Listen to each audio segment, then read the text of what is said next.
제가 그때 당시에 겪었었던 일은 그때 한창 날씨가 쌀쌀했었던 걸로 기억을 하거든요. 그래서 저녁에 남자친구랑 같이 매운 갈비찜에다가 소주 한잔 하러 가자 해서 먹으러 갔는데 맛있게 먹고 슬슬 집에 가자. 너무 날씨가 쌀쌀해지면 더 추워지니까 일찍 나가자 해서 계산을 하고 나가는데 선이라는 친구한테 전화가 왔었어요. 그래서 전화를 받았더니 오랜만이야. 왜 무슨 일이야? 라고 얘기했더니 그냥 대뜸 야 꿈에서 너 봤으니까 몸 조심하고 당분간은 절대 혼자 다니지 말고 그리고 너 그 성격 남 도와주지 마. 너 일만 알겠지? 이런 말을 하더라고요. 그래서 그걸 듣고 알겠어 하고 대충 전화를 끊고 제가 원래 약간 성격이 단호박인 성격이어서 그냥 한 귀로 듣고 한 귀로 흘리는 성격이라 그냥 그렇구나 하고 넘겼는데 이 얘기를 들으셨을 때 귀족님들이 아니 대뜸 친구가 뭐 전화 와서 아무렇지 않게 전화를 끊냐라고 생각하실 수도 있는데 선의에 대해 이야기 잘 하자면 첫 시찬 때 제가 집에 이상한 현상이 있었던 걸로 말하지도 않았는데 다 알아맞추고 그 이상한 현상들이 일어난 이유에 대해 설명해주면서 가족들이 다칠 거라고 미리 알려준 친구가 선이었었거든요.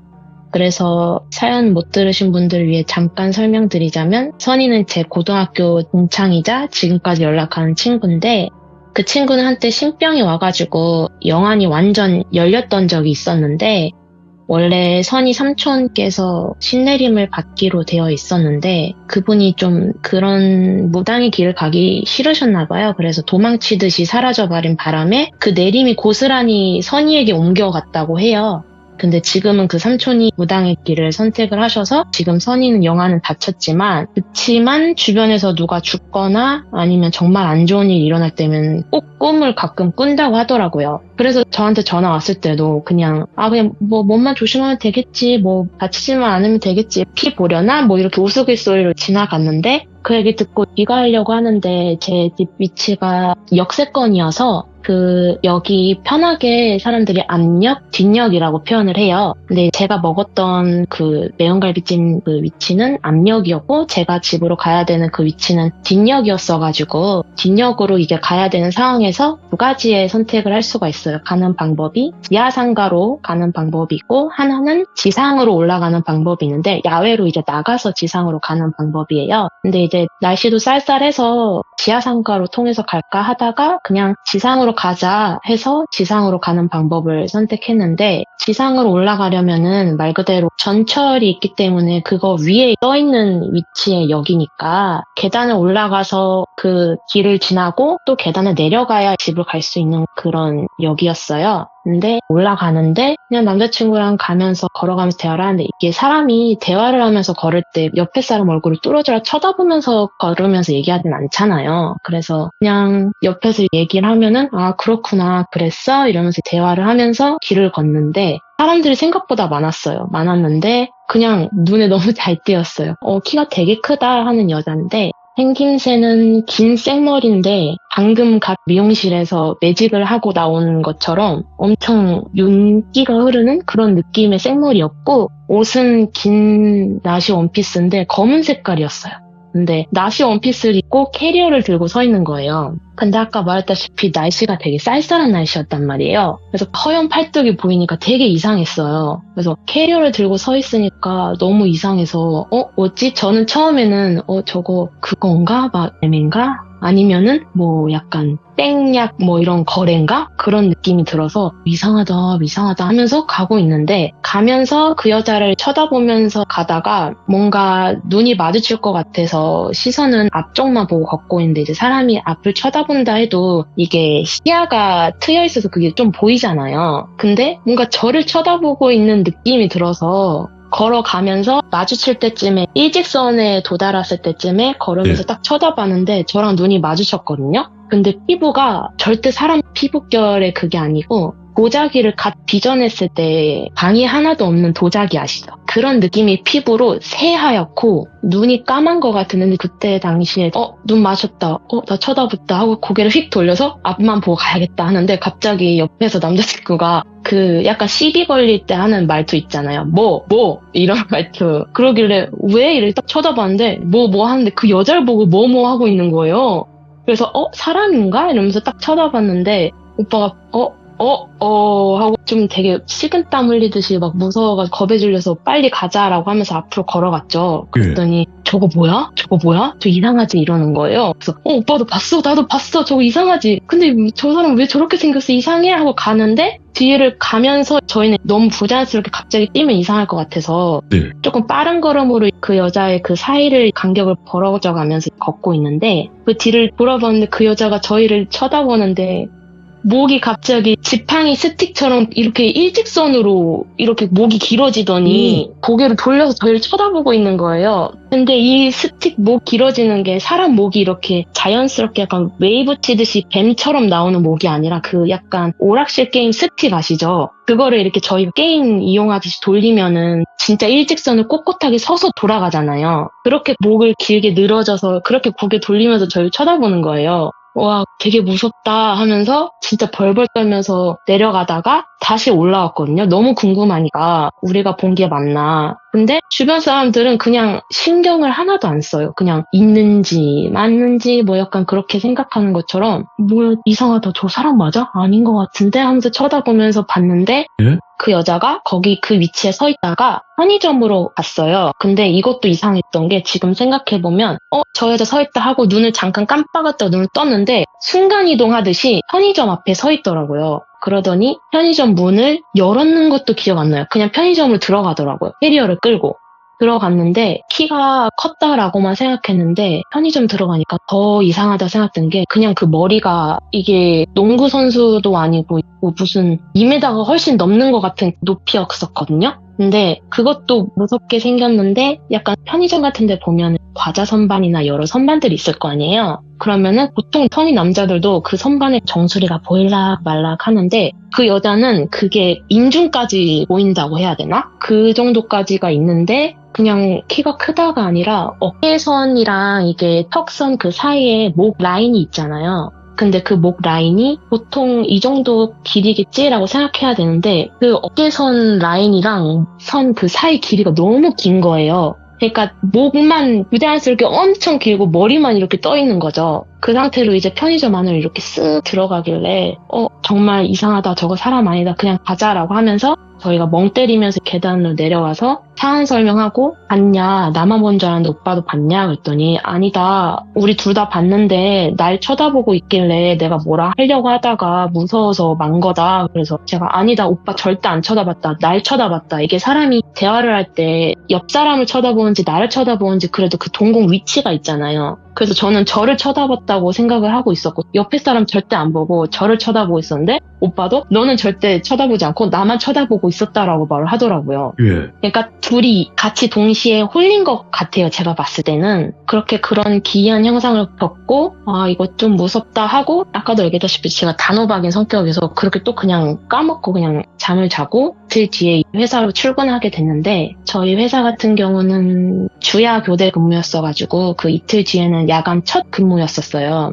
그래서 저녁에 9시에 출근을 해서 일을 하는데 이 이야기를 하려면 제가 어떤 일을 하고 있는지 간단하게 설명을 드려야 되는데 제가 담당하는 일은 아실 분들은 아시겠지만 품질 경영이라고 해서 QC를 담당하고 있었어요. 그 일은 말 그대로 생산 라인이 따로 있고 제가 일하는 근무지는 사무실이 따로 있는데 생산에 있는 공장에 기계가 있으면 그 기계에서 이게 제품들을 만들어내면 제가 1시간, 2시간 간격, 3시간 간격 이런 식으로 생산 라인 들어가서 제품이 잘 나오는지 몇 개만 가져와서 사무실에 들어와서 현미경으로 이렇게 검사하는 일을 해요. 네. 그래서 만약에 잘못되면은 생산팀 다른 사원들한테 호출을 해서 지금 여기 부분에 이런 불량이 있기 때문에 좀 수정해주세요. 이런 일을 하고 있었는데 그날도 어김없이 출근해서 저희는 3명이서 같은 한 조를 근무했어서 3명 중에 한 언니랑 저랑 같이 생산 라인을 짝꿍처럼 같이 돌아다니고 했는데 그 언니가 그리나 이쪽 내가 담당할 테니까 너는 뭐 6호기, 7호기 검사해 라고 하면 알겠어요 언니 하고 제가 기계에 하나씩 다가가서 기계가 어떻게 생겼냐면 인형 뽑기 갈고리 아시죠? 인형 뽑기 갈고리처럼 위쪽에서 머리 위에 천장 쪽에서 기계 갈고리가 내려오면은 그 갈고리 사이에 제품들이 조그마한 제품들이 나와요.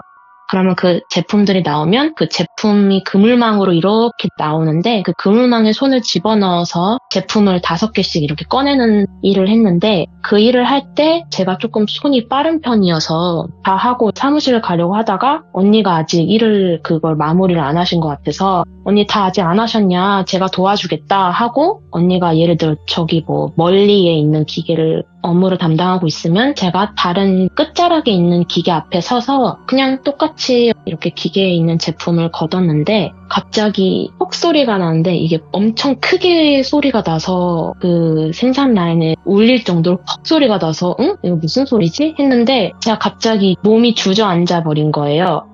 그러면서 뭐지? 머리가 왜 이렇게 뜨겁지? 이런 생각 들면서 눈앞이 새하얗고 이명 소리가 들리고 인공 눈물 넣으면 눈이 뿌연 것처럼 엄청 뿌옇고 그냥 눈에서 닭똥물 나고 왜 이러지? 이러는데 바닥이 빨가면 안 되는데 빨개지는 거예요.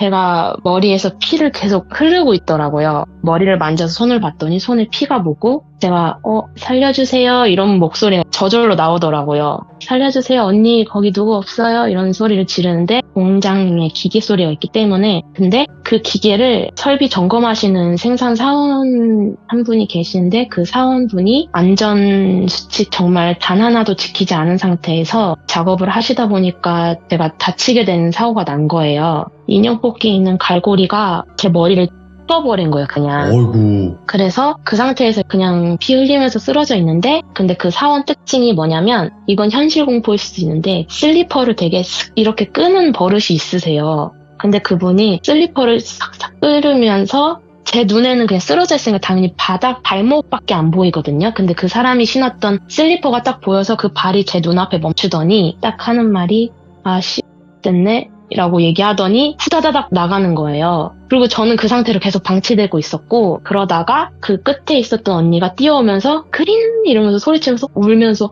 어떡해 이러면서 저기요 이러면서 막 야 누구야 이러면서 막 부르면서 야간 근무니까 관리자가 없었어요. 그래서 좀 약간 말단 사원이 이제 담당하고 있었던 건데 그렇게 일이 터져서 어쨌든 119를 부르고 구조대원분들이 와가지고 괜찮으시냐 막 얘기하는데 그런 거 울리면서 들려요. 그냥 멀미나고 저는 피가 나면은 뜨거우니까 이런 게 아니라 엄청 춥고 멀미가 나는데 그 순간 선이가 얘기했던 게 딱 떠오르는 거예요. 몸 조심해라. 남 도와주지 마라. 그런 얘기가 딱 떠오르면서 이 말이 그 말이었구나 하면서 제가 다쳤을 때 울었었던 그 언니가 했던 말이 그리나 너 그때 얘기했었던 거 혹시 기억나냐? 너 언니 저 그냥 눈 감으면 안 돼요? 이런 식으로 말을 했다는 거예요. 근데 이제 옆에서 계속 정신 차려야 된다고 안 된다고 하니까 최대한 정신 차려서 그 상태로 제가 머리에 무슨 헝거 같은 거 짚고 2층이었었는데 직접 제 발로 걸어서 응급차를 타고 누워있는 상태에서 그 같이 보호자식으로 같이 있었던 직장 동료가 있어요. 그 직장 동료한테 그 사람이 그랬어. 그 사람이 나한테 욕하면서 그러면서 막 도망갔어. 막 이런 얘기 하면서 그 와중에 그 친구는 메모장에 적으면서 그랬어? 이러고 그 와중에 그런 얘기 다 하고 응급실에 들어가서 치료를 받는데 바다출혈이라고 옆에서 막 무슨 얘기를 하시는데 제가 이게 피가 날씨가 쌀쌀한지 아니면은 이게 밖으로 피가 나오면 금방 굳어서 그런지 이게 머리 가닥 사이사이가 엄청 벙어리처럼 막 져가지고 이게 상처에 파악이 안 된다고 뭐를 이렇게 막 닦아내는데 너무 아프더라고요. 그래서 닦아내고 그 스탬플러 아시죠? 의료용 그게 있는데 그거를 8방을 찍어주시는데 너무 아팠어요. 딱딱 소리가 정말 너무 아프고 그 8방을 꿰매고 그리고 나서 기다리고 있다가 이 시기는 솔직히 코로나가 거의 감기 수준으로 판단했을 시기다 보니까 보호자들이 들락날락은 어렵겠지만 얘기를 이렇게 하면은 나갈 때쯤에 들어오실 수 있나 봐요. 저희 엄마랑 아빠가 들어오더니 얼굴이 엄청 두 분 다 시뻘개져서 막 눈이 충혈돼서 들어오셔서 괜찮아, 나 괜찮으니까 걱정하지 마요 라고 얘기했는데 너무 빨가니까 많이 우셨구나 싶어서 걱정하지 마요, 나 진짜 괜찮아 라고 얘기했더니 엄마 아빠가 괜찮아 그리나? 이러는데 입에서 술 냄새가 엄청 나는 거예요. 근데 저희 엄마 아빠가 천안에서 거주하고 있는데 제가 살고 거주하고 있는 인천인데 천안에서 인천까지 오신 거예요. 그래서 음주했어? 이랬는데 아니 음주하진 않았고 네 이모랑 이모부한테 부탁해서 지금 온 가족이 다 기다리고 있다고 괜찮냐고. 그래서 그때 저도 막 눈물 나면서 괜찮다 나 지금 말 잘하지 않냐 하고 치료를 어느 정도 받고 인천에서는 제가 자취하다 보니까 천안까지 다시 제가 내려갔어요. 내려가서 거진 2달 반 정도는 천안에 있었던 것 같아요. 근데 그 시간 동안 치료는 잘 했지만 그 과정이 많이 어려웠어요. 회사에서 산재 처리를 하는 과정도 어려웠고, 이게 다른 사람들 같은 경우는 산재 처리하면 되지 이렇게 말은 쉽지만 회사 입장에서 산재 처리하세요라고 간단하게 말할 수 있는 입장이 아니라고 하더라고요. 그래서 공상 처리를 하자 처음에는 이런 식으로 얘기가 나왔어서 저는 안 된다, 죽었다 깨어나도 그건 안 되고 산재 처리하고 싶다 해서 좀 약간 그런 갈등이 회사랑 있었어요. 사람이 죽을 뻔했는데 그런 갈등이 있더라고요. 그래서 그런 얘기를 하면서 그 중간에 제가 그 원인 제공을 하셨던 그 분한테 솔직히 개인적으로 자기의 그 어쨌든 제대로 된 안전규칙을 다 어기고 일을 하셨는데, 그래서 제가 이런 피해를 얻게 됐는데, 사람이라면 보통이면은 사과 연락이라도 올 텐데 그 사람은 저의 카톡을 알고 있거든요. 업무상 카톡으로 공유하기 때문에 카톡을 알 수밖에 없는데 어떻게 카톡 하나 안 오냐 얘기했더니 그린님한테 연락했다고 하는데요? 이런 식으로 말씀하시는 거예요. 경영지원팀에서. 그래서 아니요, 저한테 연락 하나도 없었는데요? 라고 말을 했더니 그러시냐라고 제가 한번 연락 드려보겠다 해서 아니요, 제가 무슨 사과 구걸하는 것도 아니고 그냥 기본 도리는 하셨으면 했는데 기본 도리도 안 되어 있네, 알겠습니다라고 했는데 갑자기 카톡이 온 거예요, 그분한테. 그래서 그리님, 제가 전에도 사과드렸는데 다시 한번 말하지만 정말 죄송합니다라고 카톡이 오는 거예요. 근데 이게 소름이 돋았던 게 저한테 사과 한마디도 없었고 연락도 없었는데 그게 증거자로 남기려고 사과했던 것처럼 이렇게 카톡을 보낸 거죠. 그리고 저도 어쨌든 경연지원팀에서 천안까지 오셔서 병실에서 대화를 나누고 회의처럼 이렇게 막 작성을 하시더라고요. 그래서 제가 있는 사실대로 그 사건 경위에 대해서 말씀을 드리고, 그리고 그 사건을 원인 제공하셨던 그 분한테도 회의실에 올라가서 대화를 했을 거 아니에요. 근데 그 얘기를 했을 때 자기는 분명히 설비 점검이라는 그 눈에 보이게끔 표시를 해뒀었고, 그리고 자기는 거기에 그렇게 있을 위치도 아니었다는 식으로 말을 하니까 정말 어안이 벙벙인 거니까 제 책임으로 회피를 하시려는 거예요. 근데 사람이 그럴 수 있지, 그리고 그분이 2 아이의 아버지셔서 그냥 그럴 수 있지라고 이해를 하려고 하는데, 제가 그때 한창 병실에서 치료를 받고 있을 때 같이 일하던 그때 꼼꼼하게 그 메모장 다 적어줬다는 친구 있잖아요. 그 동료가 그리나 이제 얘기 안 하려고 했는데 사실 하면서 그 사람 너가 그렇게 다친 것도 그냥 아무렇지 않게 지금도 휘파람 불고 다닌다 이렇게 말을 하더라고요. 눈앞에 그렇게 막 피바다를 봤는데도. 근데 제가 그때 딱 스치듯이 아니 근데 그 사람 생각해보니까 욕하고 그렇게 사라지고 그럼 왜 사라진 거야? 아니 왜 그랬을까라고 했더니 그때 걔가 그렇게 누워서 쓰러져 있을 때 나가서 한 행동은 사장한테 전화해서 119에 신고해도 될까요? 였대요. 그래서 그 허락을 받고 119에 신고를 해야겠다 싶어서 그때 신고를 했다고 하더라고요. 근데 조금 후회 아닌 후회가 될 수 있는 게 119만 신고할 게 아니라 112도 같이 신고했으면 그 사람에 대한 책임을 조금 물 수 있었을 것이다 라는 얘기도 있었고, 천안에서 저를 담당해주신 원장님께서도 얘기를 하시더라고요. 그런 쪽에서는 다음에 그럴 일 없겠지만 그런 일 회사에 있으면 무조건 119와 함께 112도 같이 신고를 해야 된다라고 얘기를 하더라고요. 그리고 또 그러면서 제가 겉으로 보기에는 너무 멀쩡해서 친구들도 야 그때 너 그냥 방망이 한 대 맞고 그런 거 아니야? 라고 얘기했는데 원장님께서도 깊이가 정말 손톱만큼 조금이라도 1, 2cm라도 깊었으면은 정말 안 좋으셨을 거다. 생명에 너무 위협이 있었을 건데 그린님께서 키도 작고 키가 작으니까 그 위에서 떨어지는 그 간격 자체가 제가 맞닥뜨릴 수 있는 그 높이가 좀 이렇게 차이가 있다 보니까 그 깊이가 더 깊이, 이게 갈고리가 내려오는 그 깊이가 정해져 있단 말이에요. 근데 키가 컸으면은 워낙 하중이 높기 때문에 그 상태로 더 깊게 그 갈고리가 더 깊이 들어왔을 테지만 제가 키가 작기 때문에 한계가 있어서 그렇게 생각보다는 깊게 들어오지 않았대요. 그래서 제 키 덕분에 좀 낫지 않을까 싶어서 머리는 지금 흉은 안 졌지만 후유증은 아무래도 하중이 있어서 허리에 많이 영향을 가서 지금도 허리 때문에 시달리고 있고 지금 1년이 돼가는데 지금도 계속 많이 관리하면서 힘들게 살고 있고 아이고. 저랑 같이 봤던 남자친구는 신체적으로는 힘들지 않지만 정신적으로 좀 많이 힘들어하고 있어요. 그게 간단히 얘기하면 관제수라고 한다고 하는데 그런 관제에 휘말린다고 해야 되나? 이게 간단하게 설명하자면 그냥 뭐 채소 마켓 같은 데나 아니면 뭐 그런 중고거래 사이트 같은 데에서 거래하다가 이런 거는 어때요? 저런 건 어때? 이러면서 이게 가능한가요? 이렇게 얘기하는데 말도 안 되는 그냥 대화하다가 거래 안 하실 거면 하지 마세요. 이렇게 얘기를 했는데 지금 저를 갑자기 뜬금없이 저를 도둑 취급하시는 거예요. 이러면서 신고를 하신 거예요. 예. 근데 그 신고를 받아들일 수 없을 거라 생각했는데 신고를 받아들여서 그거에 남자친구가 참여를 하게 된 거죠. 그러니까 그냥 아예 불송치될 줄 알았는데 그냥 무혐의로 끝나고 근데 그 과정이 허위 신고라는 게 정말 저도 옆 사람인데도 이게 정말 힘든다는 걸 느낀 게 이게 내가 잘못한 게 아니고 떳떳한데도 막상 신고가 들어오니까 겪게 되는 그게 그 지역 사람이 정말 밑에 지방 사람이더라고요. 근데 밑에 지방 검사가 막 연락 와서 하니까 남자친구 되게 무서워하고 겁이 나고 지금은 괜찮은데 또 다른 것도 있고 지금은 진행 중이어서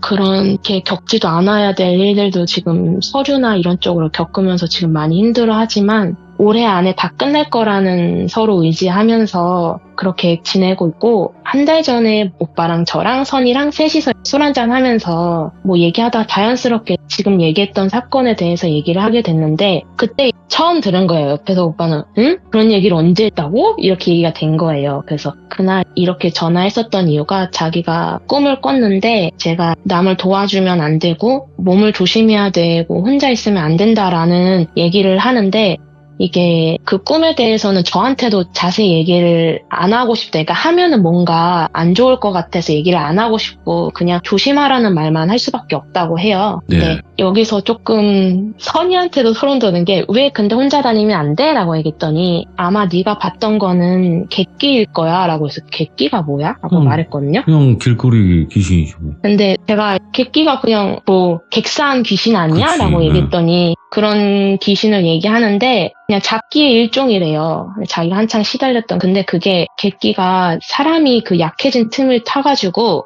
병이나 불응 같은 거를 일으킬 수 있는 객기가 있대요. 그냥 홀령처럼 귀신이네? 네. 이게 아니라 그냥 정말 제가 정신적으로나 신체적으로나 힘들 때 그걸 그 사람의 틈을 타서 노릴 수 있는 것도 객기이고 그리고 내가 너 혼자 말고 그냥 누구랑 같이 다녀라라고 얘기했던 이유가 너가 만날 그 객기는 자기가 꿈에 봤을 때는 정신적으로나 신체적으로나 그냥 이게 두 개는 무조건 피해를 볼 건데 너가 다른 사람이랑 보면은 그 사람이랑 나뉘어서 봤기 때문에 덜 받을 거다라고 말을 하더라고요.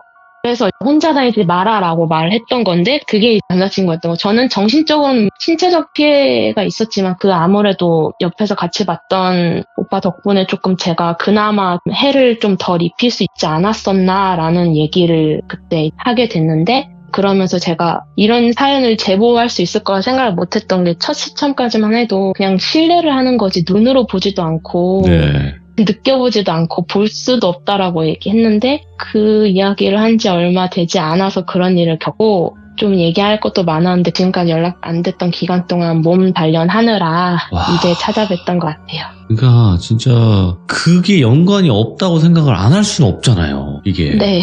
그리고 그 큰 여자. 네. 근데 뭐 그렇게 그냥 끝이 난 거겠죠. 그분의 의견으로는. 다행히도 지나간 거겠죠. 저한테는 끝이야. 그러니까 걱정하지 말고 몸 단련 잘하고 그리고 올해 안으로 남자친구가 그게 관제에 관련된 거는 끝날 거라고 얘기를 하더라고요. 근데 그거 얼마 안 지나서 또 저희가 삼재가 온다고 얘기를 해요. 근데 삼재는 그냥 이거 조심해라 저거 조심해라 나오는 차원에서 3년에 그게 있는 거니까 너무 염려하지 말라라고 얘기하더라고요.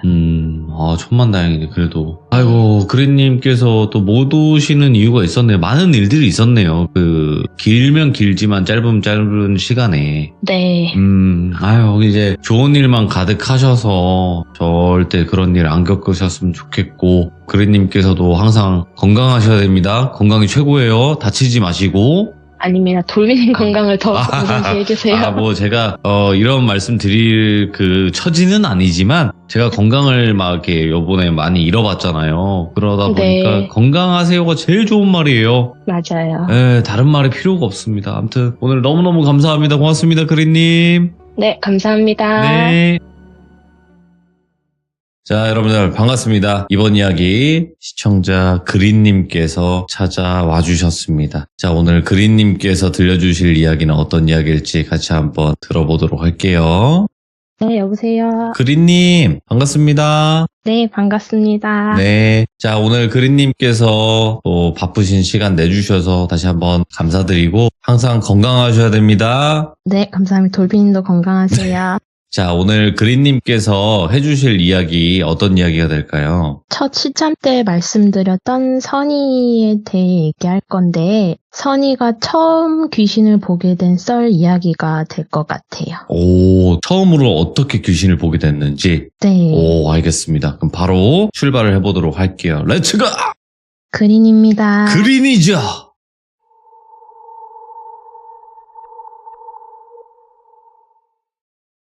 간략하게 설명드리자면 선희는 고등학교 친구로 외삼촌께서 신내림을 받으셔서 무당의 길을 가셔야 하는데 그 길을 가기 싫어하셔서 좀 깊은 산속이라 해야 될까요? 아무튼 숨어 살게 되시는데 그걸로 인해서 내림이 선희한테까지 내려와서 영안이 트여버려가지고 귀신을 보게 됐다고 해요. 오늘 이야기는 그 선희가 처음 귀신을 본 이야기가 될 것 같습니다.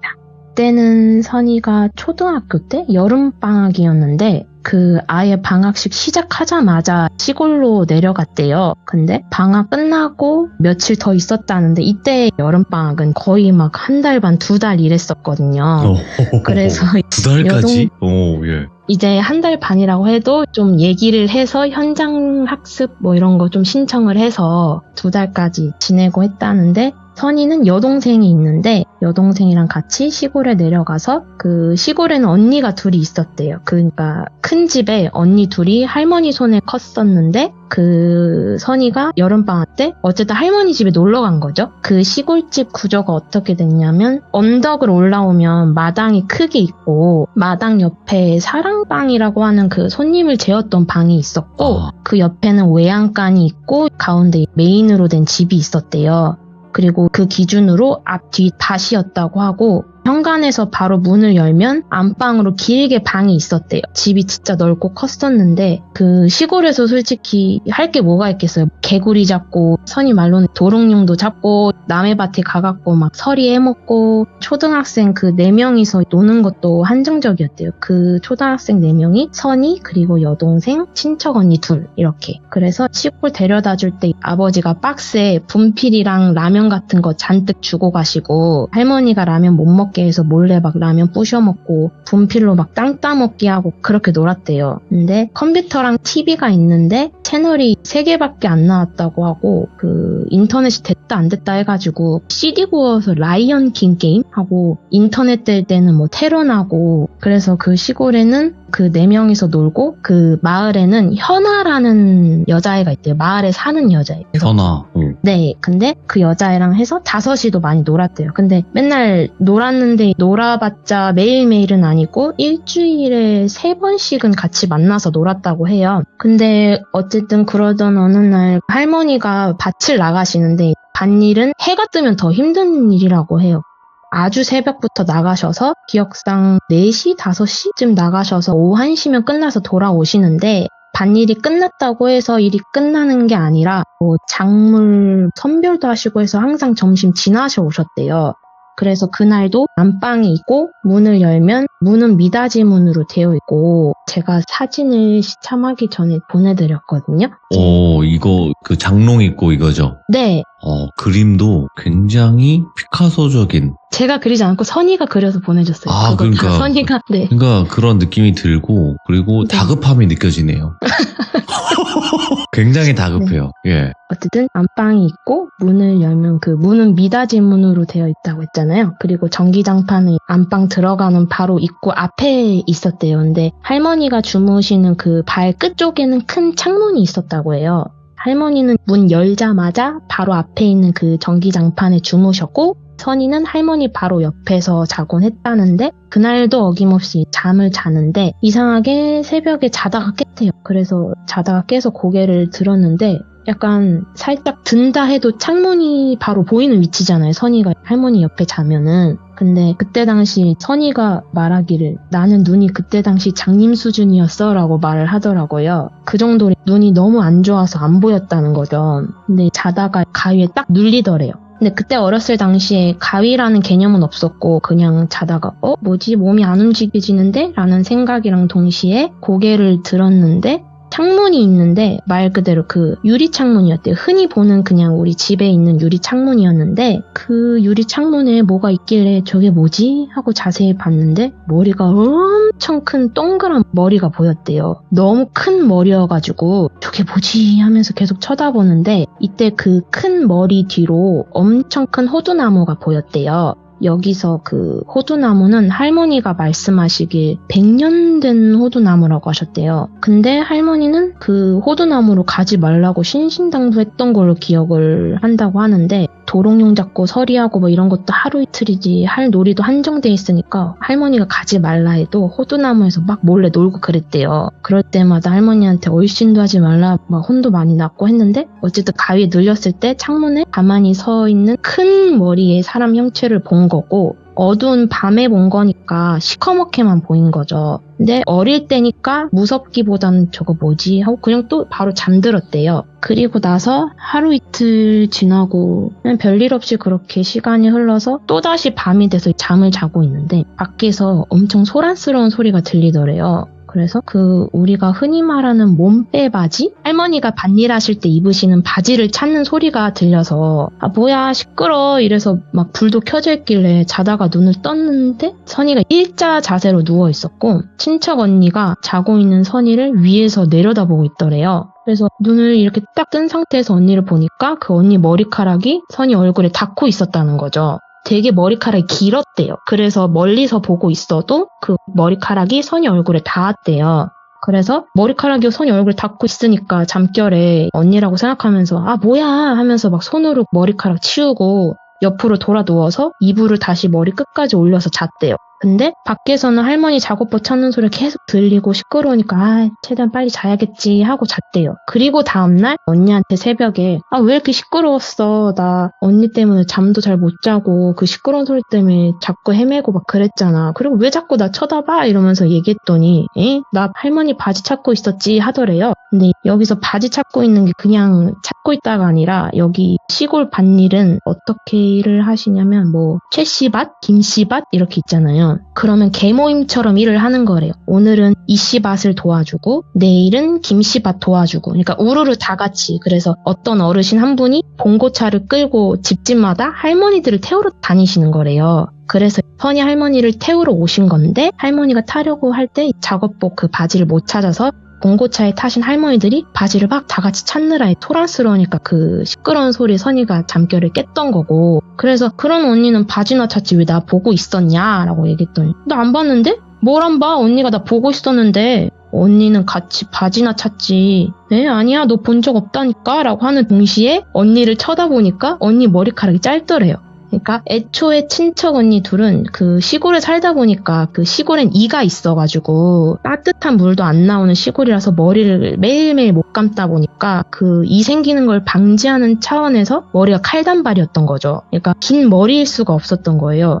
그래서 문득 선이가 아니 언니 머리카락이 내 얼굴에 닿을 수가 있나? 하면서 언니 머리카락이 선이 얼굴에 닿으려면은 짧으니까 언니 얼굴이 거진 선이 얼굴에 바짝 붙어 있었어야 된단 말이에요. 그걸 알자마자 언니랑 동시에 대화하다가 뭐야 개 무서워 하면서 막 소리 질렀대요. 그래봤자 그 초등학생들이 뭐 그 무서움이 얼마나 같겠어요. 어린애들이다 보니까 또 까먹고 또 헬렐레 하면서 놀았대요. 근데 보통 할머니가 점심 끝나서 밭일을 다 끝나고 오시는데 그날따라 되게 일찍 오셨대요. 그래서 밥 해줄 테니까 비닐하우스 가가지고 고추 좀 몇 개 따와라 했대요. 그래서 텃밭으로 가는 길에 빠지면은 비닐하우스가 있대요. 근데 그 비닐하우스가 생각보다 되게 길었대요. 그러니까 입구는 하나인데 비닐하우스는 길다 보니까 선이가 따야 될 고추는 비닐하우스 맨 끝에 있어가지고 쭉 들어가서 고추를 따야 되는 상황이었던 거죠. 그래서 쭉 들어가가지고 고추 몇 개를 따고 있는데 따다가 좀 뭔가 시선이 느껴져서 옆을 봤는데 선희 기준에서 중간 부분쯤에 현아라는 친구가 서 있더래요.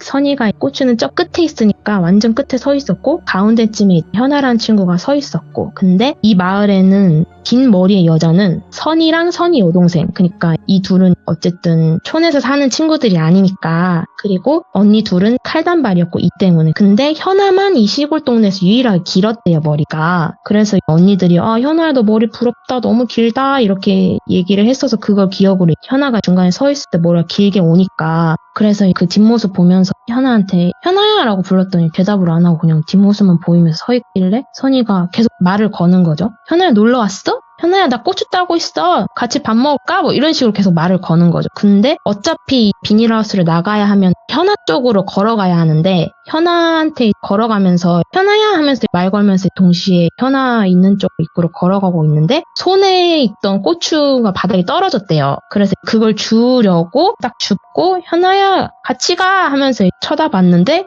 현아가 없어졌다는 거죠 눈앞에서. 그래서 당연히 먼저 나갔겠다 생각하고 같이 가자니까 지 혼자 쳐가네 뭐 이러면서 씩씩대면서 할머니한테 갔대요. 근데 당연히 현아가 나갔으니까 언니들이랑 놀고 있을 줄 알았는데 현아가 없더래요. 그래서 선희가 언니들한테 현아는? 이러고 물어봤더니 갑자기 웬 현아? 이러더래요. 아니 비닐하우스에서 현아 봤는데 현아 원피스도 입고 있었어 했더니 에잉? 이러면서 할머니가 이제 차려주신 밥을 그냥 먹었죠. 응? 뭐지? 하고 그냥 계속 먹고 있다가 오후 한 3시쯤에 현아가 왔다는 거죠. 근데 현아가 왔는데 머리가 단발이더래요. 엄청 화내면서 씩씩대면서 왜 잘랐냐고 물었더니 이가 생겨서 어젯밤에 잘랐어 그러면서 막 울더래요. 그래서 아니 너 아까 비닐하우스 있었을 땐 머리 길었잖아 라고 그랬더니 응? 나 오늘 처음 온 건데 아니 그게 아니라 어쨌든 하면서 막 울면서 막 화나가지고 막 울고 있으니까 근데 그걸 선희한테 설명을 했죠. 비닐하우스에 분명히 긴 머리에 너 원피스 입고 있었던 거 기억한다 너 있었다 그랬더니 아니다 라고 설명하면서 어린 애들끼리 그러면 아까 네가 봤던 건 뭐야? 그래서 무서워 하고 또 헬레하면서 또 넘어갔대요.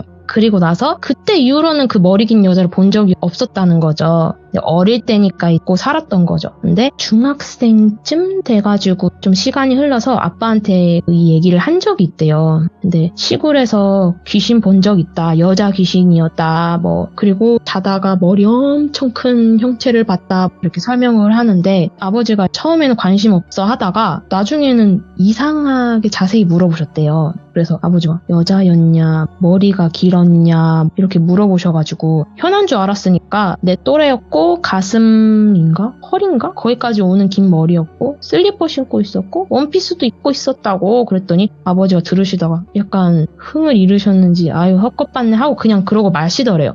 그리고 나서 방학이 돼서 또 시골로 놀러 갔대요. 엄마 친구 가족이랑 여름 여행으로 그 시골로 다시 놀러 가신 건데 근데 거기서 아빠 친구 동창분을 만나셨대요. 오르막길 바로 옆에 집이 하나가 더 있었는데 집이 아빠 친구 집이었다는 거죠. 근데 마침 그 휴가가 그 아버지 동창분도 시간이 겹쳐서 가족끼리 여행으로 오시다가 마주친 거죠. 근데 아버지도 시골에 내려오시다가 몇십 년 만에 동창을 만났으니까 얼마나 반갑겠어요. 그래서 어른들이 전부 다 친구 동창네 집에 모여서 놀았대요. 근데 선이랑 여동생은 너무 심심했대요. 스마트폰도 안 되는 그 시절이라서 할 것도 없고 심심하니까 여동생이랑 같이 언덕에 계시는 그 동창분의 집으로 간 거죠. 근데 거기서 얘기를 하다가 자연스럽게 그 선이가 봤던 여자에 대해 이야기가 나온 것 같아요. 근데 아버지가 갑자기 선이가 오니까 맞다. 그래 그때 그 여자애 너 어떻게 생겼다 했었지? 라고 선이한테 물어봤는데 아니 그 머리가 길고 그리고 흰 원피스 입었고 슬리퍼 신었고 이렇게 얘기를 하다가 그러면서 아빠가 야 하면서 동창한테 야 걔 너 기억나? 우리 어릴 때 그 애 여자애 걔 어떻게 생겼지 너도 얘기해봐 이렇게 된 거죠. 그러면서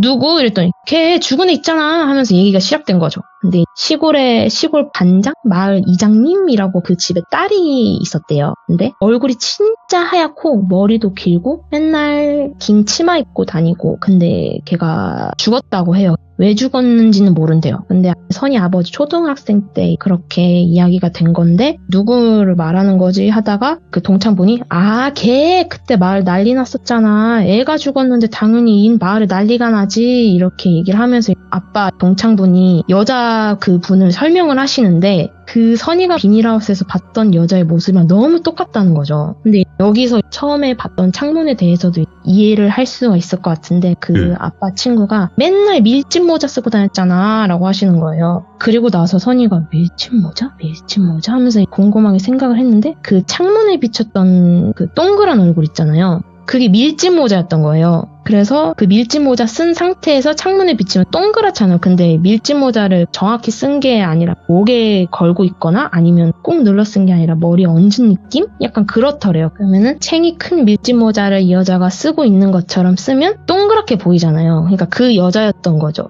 얼굴이 사람 얼굴이란 느낌보다는 너무 크게 동그랗게 생겨가지고 속으로 와씨 그 여자 맞다 라고 생각을 했다는 거죠. 그래서 아빠한테 그래 그 그림자가 동그랗다고 하면서 막 얘기를 했대요. 근데 그 동그란 게 밀짚 모자였다 이렇게 얘기가 된 거죠. 그래서 아빠가 걔가 왜 나타났을까, 아버지도 약간 그런 쪽을 좀 어느 정도 인지를 하시는 분이어서 그냥 무시하는 스타일이 아니라 선이가 하는 말들 그런 거에 대해서는 조금 어느 정도는 그냥 이해해주고 넘어가신 스타일이어서 근데 왜 그런 게 뭐지 했는데 아버지가 걔가 못 떠날 만큼 좀 억울한 죽음이었는지는 솔직히 기억이 안 난대요. 어릴 때라서. 근데 그걸 듣고 동찬 친구분께서 아마 마을의 어린애들이 너희들밖에 없어서 같이 놀려고 그랬나? 라고 흘렸듯이 말씀을 하셨다는 거죠. 그리고 나서 귀신을 조금 보기 시작했다고 해요. 그리고 그 시골에서도 좀 자그마한 일도 있었는데 그 일은 사건까지 되는 일이었어가지고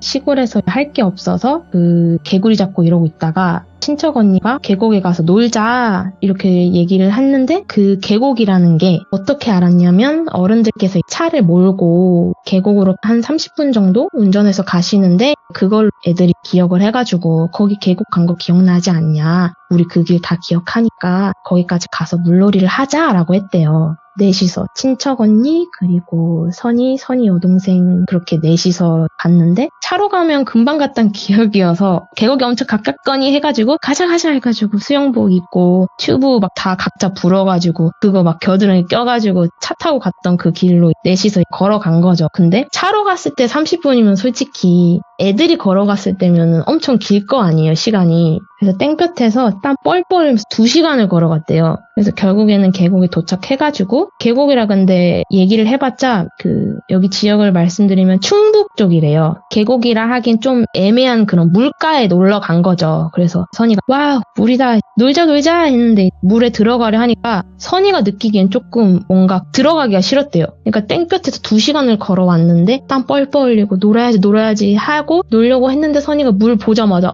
나는 안 들어가고 싶다라는 생각이 드는 거죠. 들어가면은 뭔 일 있을 것 같다라는 느낌이 온 거죠. 그래서 안 들어가겠다 했는데 보통이면 언니들이나 여동생이나 그래? 너가 그냥 놀기 싫다고 하면 뭐 놀지 말자 이렇게 좀 얘기를 잘 들어주는 언니들인데 2시간이나 걸어오다 보니까 물 만나 물고기 마냥 아니라고 너도 같이 그냥 놀자고 뭐 이렇게 설득을 계속 시킨 거죠. 그래서 물놀이를 하기 위해서 선이 여동생이 선이는 안 들어가고 언니 둘이 먼저 들어간 다음에 갑자기 선이 동생이 물에 들어가다가 물에 풍덩 하고 빠지더래요. 근데 계곡은 아시다시피 눈에는 낮아 보이지만 갑자기 그 깊어지는 구간이 있거든요. 그래서 동생이 빠진 거죠. 그래서 막 허우적 대다가 빠진 거예요, 그냥. 근데 초등학생 애들이 수영도 못하고 뭘 건질 수 있는 방법이 없으니까 언니들끼리 해가지고 서로가 팔을 길게 뻗어서 서로를 손에 손 잡고 연결해가지고 키 큰 언니가 물가 쪽으로 맨 끝에 서가지고 튜브를 끝에서 얹어가지고 준 거래요. 그렇게 해서 동생을 건졌대요. 근데 건지고 나니까 물에서 못 노는 거죠. 죽을 뻔했으니까. 그래서 물에서 10분도 안 놀고 가야겠다 싶어서 가려는데 2시간 걸어왔고 그리고 다시 땡볕으로 4시간 왕복을 해서 걸어가니까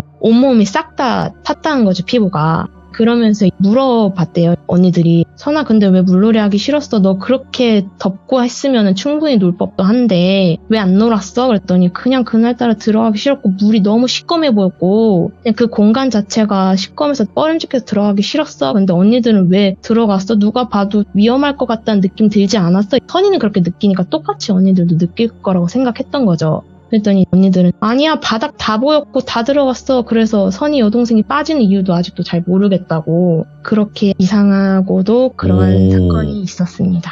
네.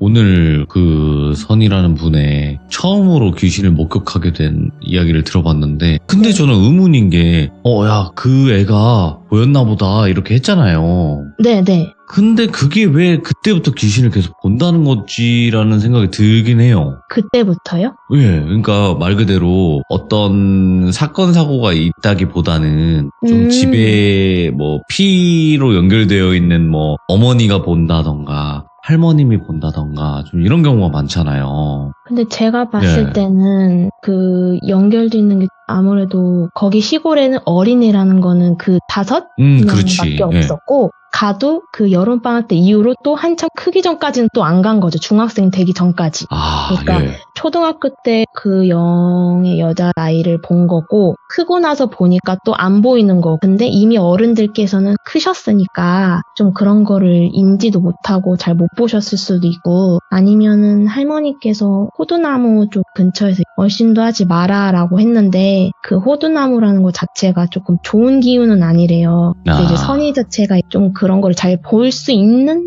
몸인데 그래서 볼 수 있었지 않을까 싶기도 해요. 그럴 수 있겠다. 네. 그러니까 애초에 원래 좀 느끼고 언젠가는 볼 건데 처음으로 본 게 그 귀신인 거지. 네. 근데 크고 나서 네. 그 동창분이랑 만났을 때 그때 한 번 이후로 그렇게 또 왔다 갔다 하지 않으니까 또 접할 수 있는 기회도 없었고 그리고 그때 그 여름은 엄청 길어서 매일 거기 있다시피 했었대요. 그래서 볼 수 있는 환경들이 많지 않았을까 싶어요. 그랬을 수도 있겠네요. 아, 오늘 그린님 그림부터가 너무 다급함이 느껴지면서 공포스러운 그것도 또 살려주셨고 아무튼 오늘 너무너무 감사드리고 이야기 너무 잘 들었고요. 다음번에 또 다른 이야기로 꼭 찾아와 주시기 바라겠습니다. 오늘도 그린이었습니다. 고맙습니다. 감사합니다. 네.